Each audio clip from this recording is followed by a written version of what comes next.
operation. Commit to the hours that you will focus on seeing the people and simply telling the story. All right? Many of you in this room, you gave me permission to coach? Yes. Can I be honest? Yes. Many of you in this room have no earthly clue how many hours you are committed to each week to your future. Better yet, that's maybe not a fair statement. All of you in this room have committed your 4th of July weekends to be here. And I absolutely applaud you. Many of you, yes, give yourself and your neighbor an applause.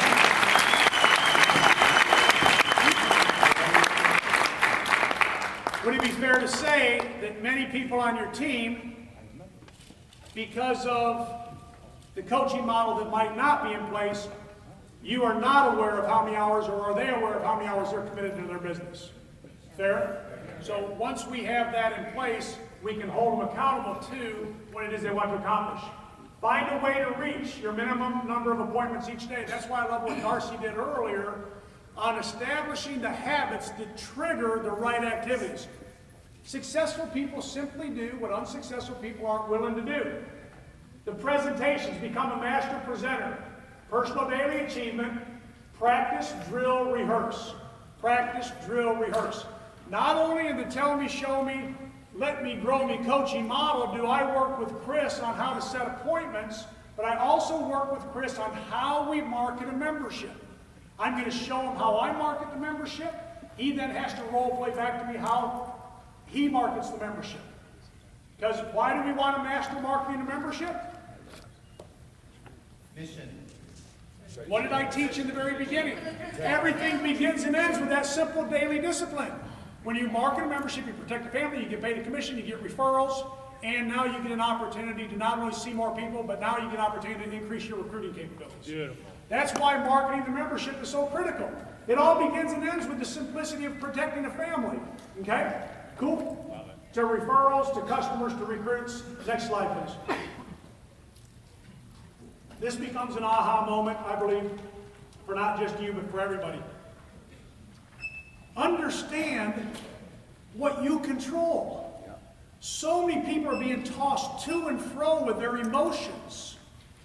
When our daughter first started, thank goodness she had access to her mom, because her mom's a lot more patient than me. But when our daughter first got started, she was being tossed to and fro. She couldn't believe people said no. She freaked out because people said, I don't need it. Well, I got an attorney. I've heard of that. Whatever it is, she was freaking out. When she finally understood that she was a mission marketer and there were 785,000 other people in Knoxville, Tennessee to see, she no longer became freaked out over the no, she became freaked out over making them K-N-O-W. The only reason people aren't buying is because they don't K-N-O-W. They are not telling you N-O, they are saying, I don't K-N-O-W. Right. Yes. Fair enough? Absolutely. So that's why we continue to press on. So, what are you personally in control of?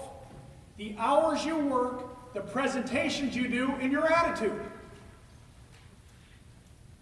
I'll never forget, I called my brother who had a landscape company in Kalamazoo, Michigan. And I said, hey, I got a product that you need. He would complain, man, they stole the weed whacker out of the truck. They did this, they did that. I'm like, listen, I got your back. I got a service you need. Send him the information about, back then, what was called prepaid legal.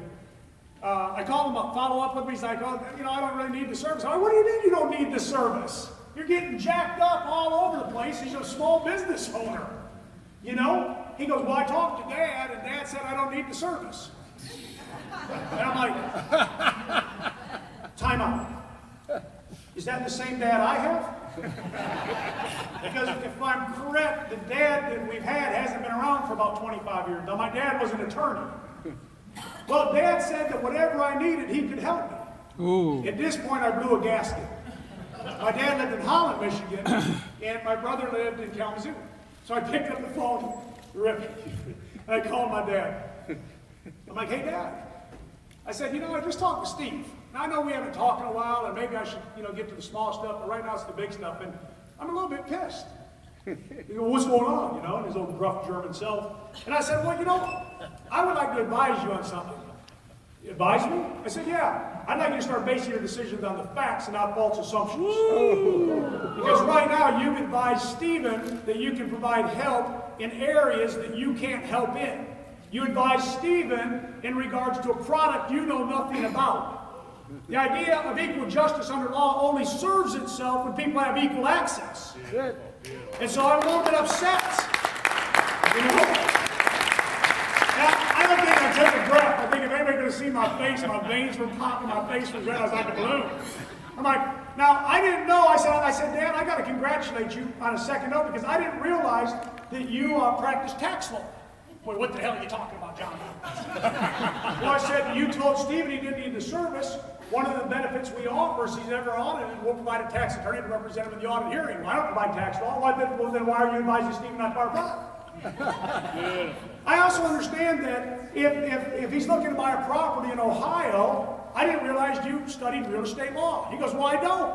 Well, that's interesting because you advised him to not buy a service where we do provide those things. Well, I also understand that you can represent in all the county seats traffic representation. You always told me that if you get a traffic ticket, better to hire an attorney in that county than to have someone come in outside, right?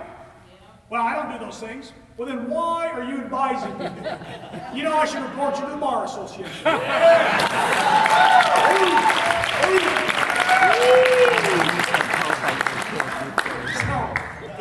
That call didn't go real well. It's my bat, my ball, my game. I don't listen to the negativity of the world. I don't listen to the limitation thinkers. Right. I know that I'm going forward and that someday, because of you and I, this will be a standard household service. Someday. Yeah. Someday. Yeah. So that's what we control. All right? You giving me a good look or a bad look? Okay, I just want to check. I got you on this side. I got these guys over this side. A lot of pressure right now. Next. Just look at Kai. Kai. Look at her. She's just like, thanks. Kai, I was coming to Daniel, I'm going to go to Mr. Fongtastic over here. Successful people do the uncomfortable things. We've already talked about it. The only difference between successful and unsuccessful is like Darcy had with Cal Ripken, is I'm going to get comfortable with being uncomfortable. I don't like making the calls any more than the unsuccessful. I don't like committing to the numbers. I don't like getting the no's. I didn't used to like that. Today, those are the things that we live by. I'll never forget when my daughter switched gears in her mind. She goes, you know what, Dad? I don't have to do a legal shield presentation. I get to do a legal shield presentation. Love it. Yeah. I'm like, when I worked 100 miles offshore in the oil industry, we'd go out 2 weeks at a time. When we had to leave to go offshore on Monday on the helicopters, Thursday before going out, I was sick to my stomach. I had to go to work on Monday. I didn't want to go to work. I was sick about going to work. I didn't like spending 2 weeks offshore, working 12 hours a day, but I had to go.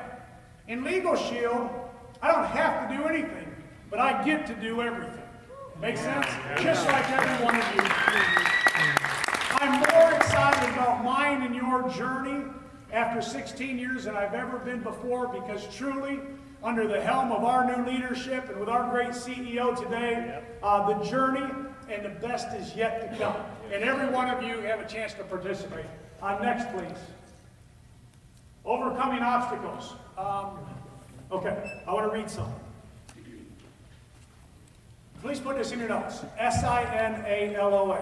Oh, yeah. Sinaloa. Here's what that means. There's safety in numbers, and it's a law of averages. The answer to my problem is in my next presentation. Also for your notes, there's no challenge that 5 new associates won't solve. You with me? Yeah. So the answer to my challenge, the answer to my struggle, because I don't like the word problem personally. I don't believe there's a problem. I believe there's a challenge with about 30 solutions to handle our challenge. Make sense? Yeah. Okay, is in our next presentation. So real quick, true story. This is called The Price of the Promise. Let me tell you a story. Mark Yarnell, minister in a small town in Texas, was headed for bankruptcy. And just about, I guess I could put Terry Hepner in here, couldn't I? I could put Terry's story in, I could put Craig's story in, mine and Darcy's story in, Kai's story, Deborah's story. I could insert a lot of stories here, so watch. Mark Yarnell, minister in a small town in Texas, was headed for bankruptcy and just about to lose his car and home. He looked for a way out and discovered network marketing. Luckily, he had a wise sponsor. That sponsor gave Mark the promise This business can set you free financially in 1 to 3 years. Put this in your notes. And you heard Mr. Hebner's story yesterday, unbelievable. You can compress in 3 to 5 years in Legal Shield what it took your grandparents 40 years to do if you'll treat this business like the business that it is. Yep. Simply because you understand timing. Okay, back. The sponsor gave Mark the promise. This business can set you free financially in 1 to 3 years. He also gave him the price. To succeed, you'll have to face and conquer 4 major enemies. Mark said it's a deal. We must set people up for realistic expectations. We must tell them that the world is going to conspire to knock you out. From a W-2 to a 1099 is not easy, but wealth in this country is created through business ownership. It's not supposed to be easy, but it is worth it.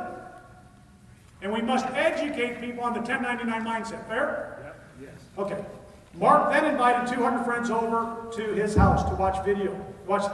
80 said, no, not interested. Mark had encountered enemy number 1, rejection. He thought, no problem. My sponsor warned me about that. I've got 120 people still coming over. Guess what? 50 didn't show up. He had just met enemy number 2, deception, Mark thought. No problem. My sponsor warned me about that. I've got 70 people who watched the tape. Guess what? 57 said, not interested. He just encountered enemy number 3, apathy. Undaunted, Mark thought, no problem, 13 people signed up. Guess what? 12 of them dropped out of the business shortly thereafter. Enemy number 4, attrition, had left Mark with just 1 serious associate. To this day, that single distributor earns Mark over $50,000 a month. Wow.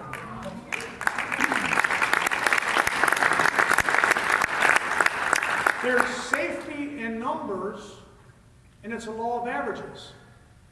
Just take your story back into what Darcy played a minute ago with swing the bat. If you'll get out of the dugout and you'll get into the batter's box, if you're in the batter's box and you get this thing off your shoulder and you get it up, have you already increased your odds for success? Yeah. Yes. If you'll face the pitcher and just start swinging, you've increased your odds for success. Yeah. All right? If you strike out, you strike out. If you walk back to the dugout, you walk back to the dugout. But provided you'll get back up and get back in the batter's box, you're going to increase your odds for success. One last quick story. You may have heard of Bill Britt, one of the most successful distributors in Amway. And Darcy and I came from Grand Rapids, Michigan, and knew a host of the folks in the Amway business. Some years ago, 2020 did a feature story on Amway. They spent 19 minutes interviewing whiners and complainers. Interesting how, never mind. Several distributors who had failed had showed their garages full of products they couldn't sell. During the last minute of the show, Mr. Britt was interviewed in front of his palatial home, and he was asked, Mr. Britt, this business has obviously worked for you. What's your secret? He replied, there's no secret. I simply showed the plan to 1,200 people. 900 said no, and only 300 signed up. Out of those 300, only 85 did anything at all. Out of those 85, only 35 were serious. And out of those 35, 11.9% made me a multi-millionaire. Yep. Like Mark Yarnell, Mr. Bill Britt simply was committed to working through the numbers. Yep. Wow. And everyone,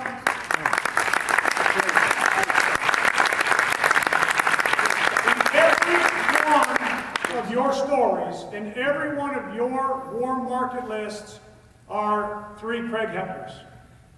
Will you, that's the truth. So I hope you're laughing because you believe it, not because you think I'm kidding. Will you commit to seeing the people and telling the story to find 1 Craig Hepner? Yes. Okay.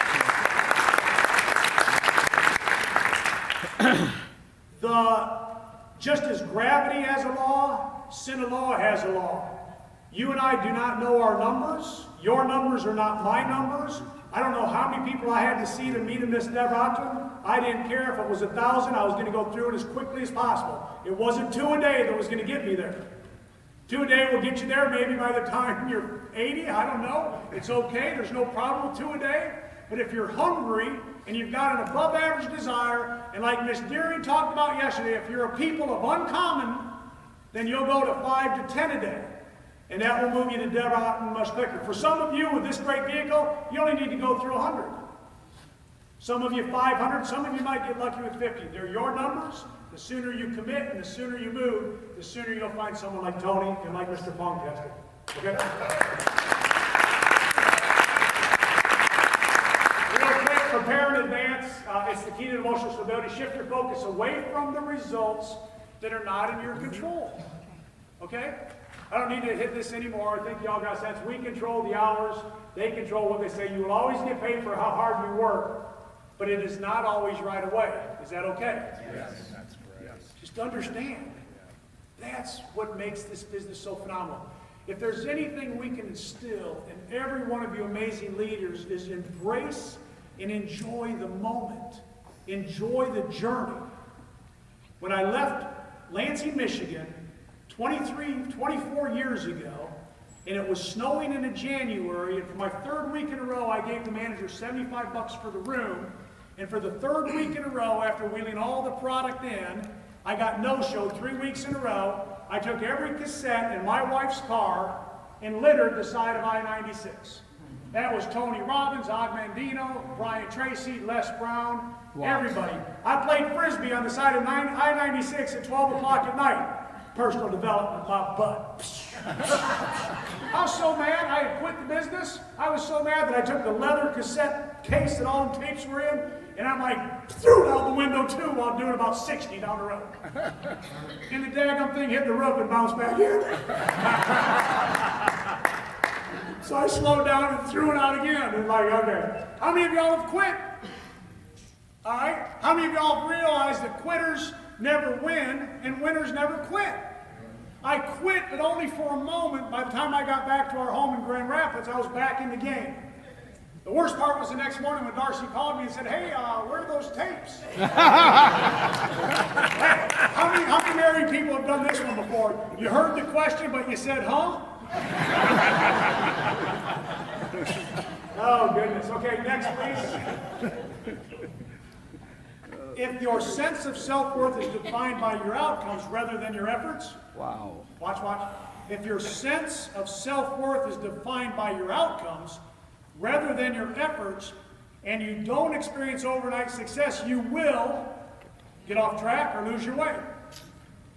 Please get relentless, and this is in your book, please get relentless about putting your self-esteem into your work habits, not your results.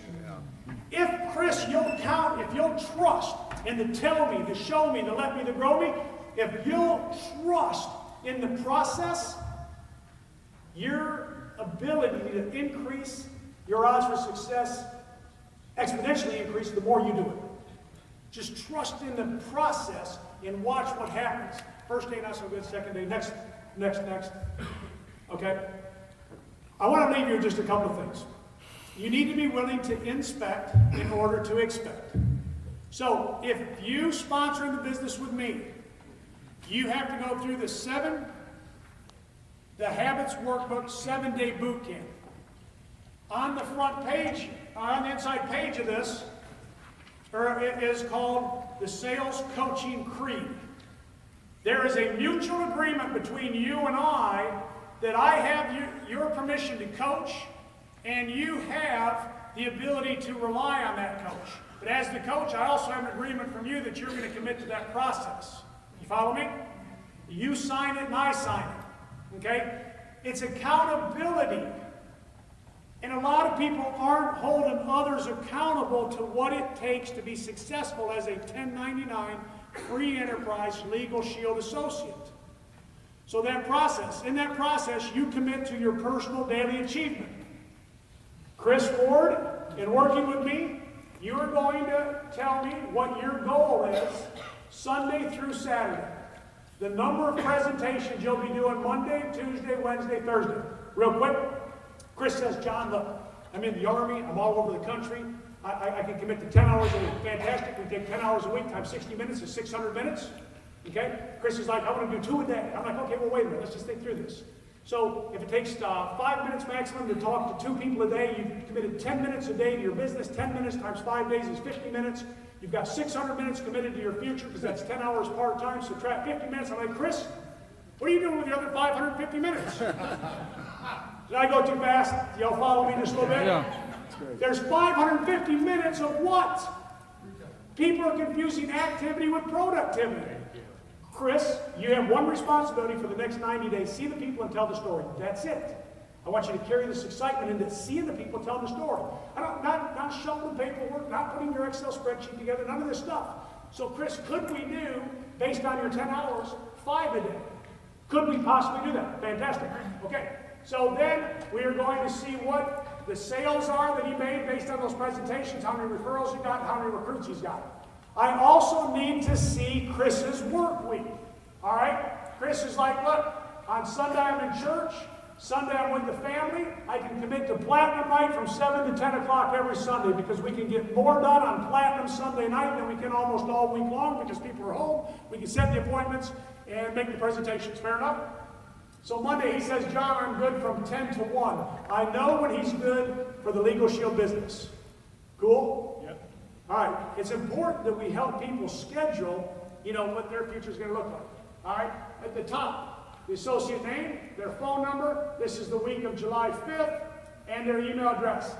He has a copy for me, and I know exactly when he can count on me, and I can help take a snapshot of his business. Is this because I want to micromanage him? No. Is this because I want to be a boss or